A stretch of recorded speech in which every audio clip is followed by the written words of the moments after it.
Ram Ram Haryana channel देख रहे हो आप और मैं हूं आपका साथी पवन फोगाट मंडाल। साथियों आज मौजूद हैं हम गोकुल धाम में गौशाला तालू के अंदर। साथियों ये गौशाला जो है वो तालू के अंदर मौजूद है और ये गौशाला जो है वो कुछ ही दिनों में बहुत ही चर्चा का विषय बनी हुई है।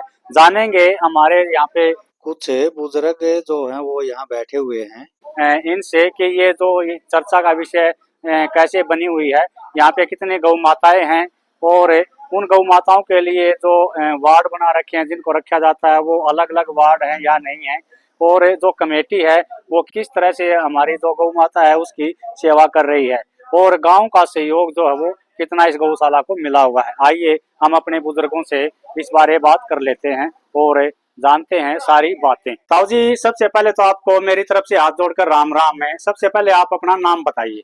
रमफल प्रधान गौशाला तालू। अपनी जो गौशाला है वो कुछ ही दिनों में चर्चा का विषय बन गई, तो इसका मेन कारण क्या है कि चर्चा में कैसे अपनी गौशाला वो बहुत जल्दी आ गई? भाईचारे का मिलाप जो है या गांव का सहयोग जो है, क्या है गांव का पूरा पूरा सहयोग हमारा है, कोई कमी कोई नहीं। हमारी गौशाला गौवा की कृपा तो बहुत बढ़िया चल रही। तो इसमें गांव का सहयोग कितना है? गांव का सहयोग तो कम से कम भी 100 का 100 है, 100 का 100 है। जात में सहयोग। तो इसका जो आप चंदा जो इकट्ठा करते हैं वो कापी द्वारा करते हो या कोई प्रोग्राम करके चंदा इकट्ठा करते हो? कैसे प्रोग्राम में भी करा। हाँ, जो कसर रहती है जो आदमी को लोग पूछ नहीं पाते उनका कापी द्वारा करा। तो प्रधान जी सबसे पहले तो आप हमारे दर्शकों को ये बताइए कि इस गौशाला के अंदर है ना टोटल कितनी गायें? 525 गायें हैं। 525 गायें।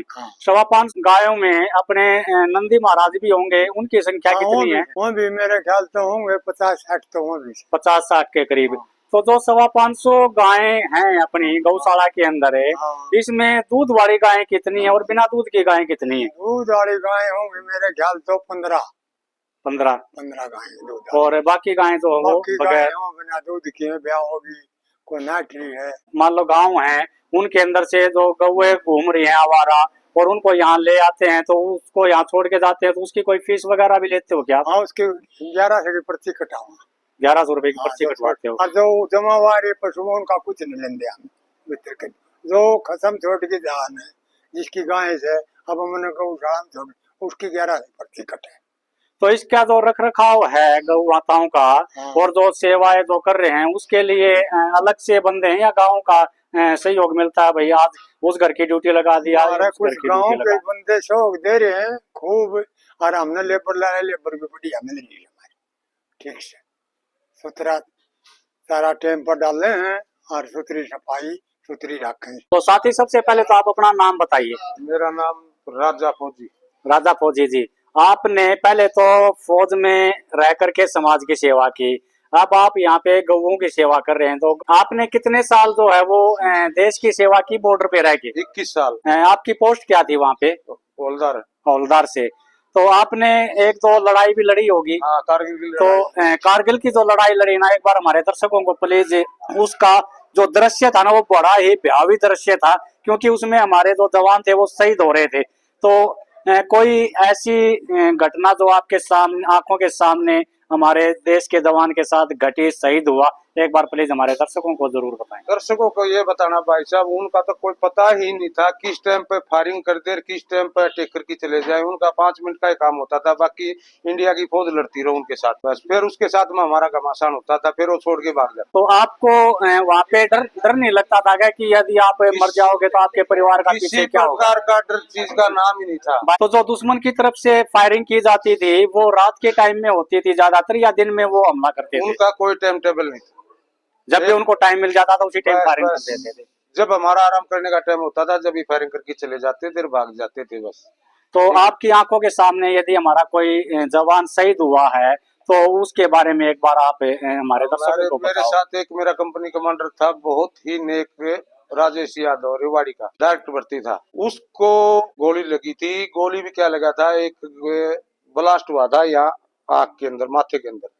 बस जब तक हमने उसका देखा कि भाई यादव साहब कहाँ है, यादव साहब तो बैंकर के साथ में लेटा हुआ था, ठीक है। हमने जब देखा उसको मरा मिला सिर्फ 1 घंटे के अंदर। हम तो अपनी पोजीशन ले रहे थे, अखनूर पोस्ट की बात है। तो जब इस तरह की परिस्थितियां आप लोगों के सामने आती है ना, तो आप अपने जवान को संभालते हैं या फिर दुश्मन को आप जवाब देते हो? हम दोनों काम करने पड़ते, दुश्मन को तो हम जवाब देते हैं अच्छी तरह, और साथ साथ में हमारे को अपनी जुबान की भी रक्षा करनी पड़ती है। को घायल हो जाता है उसको, जैसे यादव साहब को हमने हेलीकॉप्टर से मंगाने की कोशिश करा, लेकिन उन्होंने अखनूर के अंदर में हेलीकॉप्टर भी नहीं उतरने दिया। तो हम अपने कंधों से जिप्सी का धक्का लगा लगा के उसको हमने सुरक्षित जगह पे पहुंचाया, लेकिन वो जब तक वहां तक डेथ हो चुकी थी उसकी। तो हम आपको है ना सलाम करते हैं, और इस वीडियो को देखने वाले सभी दर्शकों को से भी मैं हाथ जोड़कर नम्र निवेदन करता हूं कि ये हमारे देश के रक्षक हैं, जिन्होंने पहले हमारे देश की रक्षा की और अब यहाँ पे गौशाला में आकर के गौओं की सेवा कर रहे हैं। तो हमारे जो समाज आपको देख रहा है, उसको आप क्या संदेश देना चाहोगे?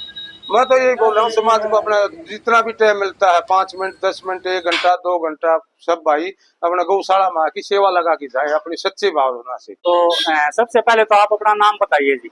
मेरा नाम आजाद सिंह है। आजाद जी, कहाँ से हो सर आप? मैं ताल्लु से ही हो? हाँ, गौशाला में मुनीम। तो पहले जो कमेटी यहाँ पे बना रखी थी और अब जो कमेटी बना रखी है, उसमें और इस कमेटी में क्या अंतर है, एक बार हमारे दर्शकों को बताइए। कमेटी तो जी यूं की त्यों है, लेकिन हमारे जो भाई हैं गौ रक्षक गौ सेवक, वो आते हैं और हमारा पूरा पूरा सहयोग देते हैं। तो साथ ही सबसे पहले तो आप अपना शुभ नाम बताइए।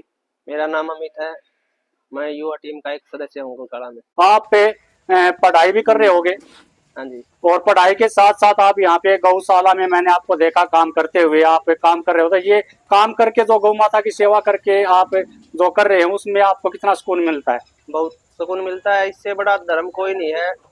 हमारी करीब 20 से 30 युवा साथियों की टीम है, जो सुबह शाम गौशाला में आते हैं। बीमार पशु हो या साफ सफाई करनी हो, उसमें सहयोग करते हैं। तो सबसे पहले तो आप अपना नाम बताना जी। मेरा नाम राजवीर है जी, रोडवेज से रिटायर हूँ। गौशाला की का सेवक हूँ कमेटी का। और यहाँ जो भी नए बच्चे या बुजुर्ग आदमी जो आते हैं, बहुत ही अच्छी सेवा करते हैं, कोई फ्रैक्शनबाजी नहीं है, बहुत अच्छी कमेटी है। और पूरा गांव का बहुत ही अच्छा सहयोग है। जब भी जिस चीज की जरूरत पड़ती है एक बार कहना पड़ता है उनको, बस उनका कान में आवाज गई, उस काम को पूरा कर देता काम। राजवीर जी, अक्सर देखा गया है कि लोग नौकरी से रिटायर होने के बाद अपना बिजनेस करते हैं, कोई और कार्य करते हैं। तो आपने गौशाला में आके गौओं की सेवा की है, तो ऐसा आपने क्या? ऐसे है जी, बिजनेस भी करते हैं, अपना काम तो सभी करें जी। घंटा 2 घंटे गौशाला में सेवा हो जाए तो इससे अच्छा और कुछ होता है नहीं। इसीलिए हमने तो ये जाना है कि भाई गौशाला में सेवा हो, बूढ़ा बुजुर्ग को या उसको मार्गदर्शन अच्छा, और जो यहाँ कर्मचारी हैं उनको भी गलत करता है तो उनको मार्गदर्शन अच्छा। बाकी ऐसा तो कोई है ही नहीं, कर्मचारी भी हमारे बहुत ही अच्छे हैं इसमें गौशाला के अंदर। और हमारा मुंशी भी बहुत अच्छा है।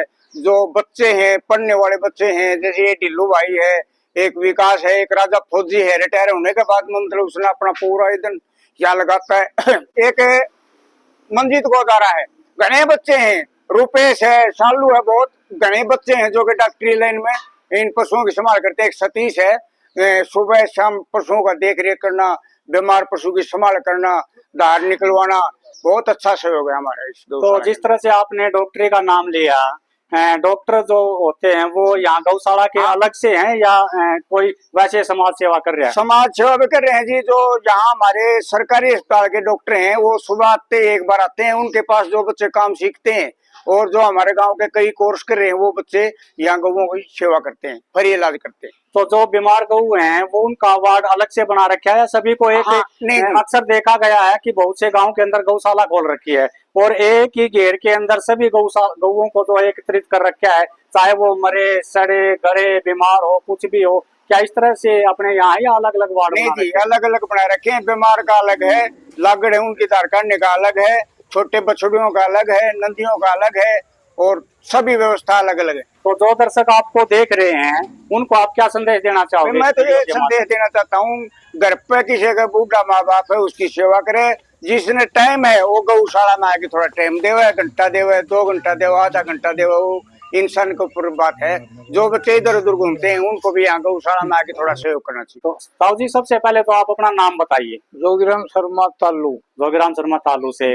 अब मैंने यहाँ पे आके देखा है कि लोग है ना डोलू लेके आते हैं और उसमें दूध लेके चले जाते हैं। क्या ये दूध गौशाला की तरफ से फ्री में दिया जाता है या कमेटी ने इसका कोई वो बना रखा है कि भैया आपको महीने में इसका हिसाब करना है? और क्राइटेरिया है गौशाला का, आराम से यहाँ दूध लो और दूध की पेमेंट महीने बाद दो। महीने के बाद अगर मान लो कोई दूध की पेमेंट नहीं देता है, मान लो मेरे जैसा कोई नकम्मा हो और वो दूध ले ले और महीने में दूध की पेमेंट ना दे तो फिर उसका क्या करते हो? ऐसा नहीं होता, ऐसा गांव में नहीं होगा। गांव पूरा सहयोग देता है और उसके साथ साथ और भी दान दे देता है। तो ताऊ जी सबसे पहले तो आप अपना नाम बताइए। मेरा नाम धर्मपाल शर्मा, गांव तालू से। गांव तालू से।